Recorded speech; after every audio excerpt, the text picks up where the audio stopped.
అత్యంత ప్రాచీనమైనటువంటిది, అత్యంత శక్తివంతమైనటువంటిది మహారాష్ట్రలోని ఇదిగో తుల్జాపూర్ భవానీ మాతాలయం అనుకుంటాం.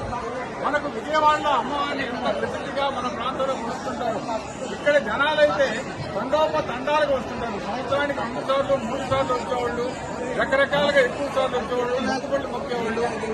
చూడండి ఎంతమంది జనాలు వచ్చారో, ఎంతమంది వచ్చారో, అంటే వేలాది మంది వస్తుంటారు అన్నమాట. ముఖ్యంగా ఇక్కడ మనం చెప్పుకోదగ్గది ఏంటంటే, మామూలుగా అయితే మనకు ఒక అమ్మవారిని కానీ ఆ స్వామివారిని కానీ దేవుణ్ణి ప్రతిష్ఠిస్తే ఇంకా అక్కడి నుంచి కదలుతాం.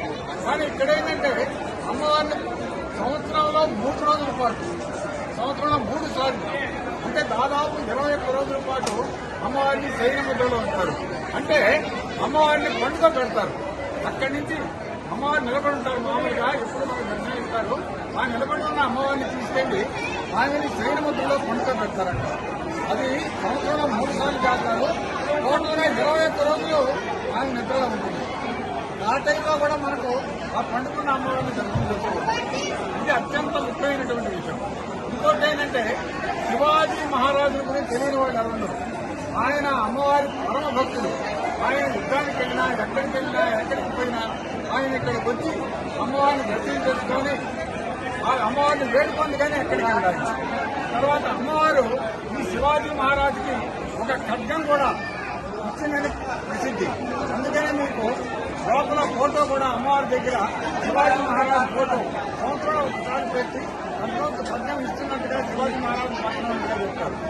ఇంకొక ముఖ్యమైన విషయం ఇది, విశేషమంది వేలాది మంది భక్తులున్నారని కారణం ముఖ్యంగా ఇక్కడ ఏంటంటే మన మనసులోని ఏ కోరికైనా ఇందాక మనం రైల్లో ఉన్నప్పుడు ఒక ఆయన కారు చేసుకొచ్చింది. ఏంటమ్మా కారు అంటే వాడు కారు కొంటే కొనాలని కొంటున్నాం, ఆ కారు కానీ కొంటే ముఖ్యపడి తీసుకున్నా కారు ముఖ్యమైన.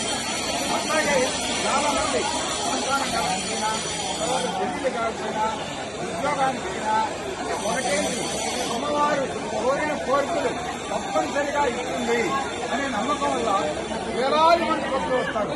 అంటే ఇంతమంది భక్తులు అంటే వాళ్ళు కోరుకున్న కోరిక నెరవేర్చడానికి వస్తారు.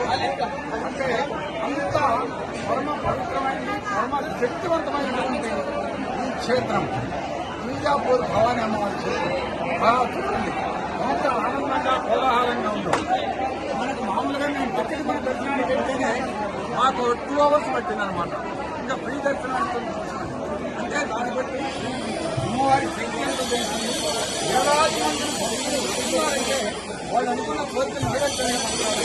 కాబట్టి మీరు కూడా మహారాష్ట్ర అమ్మవారిని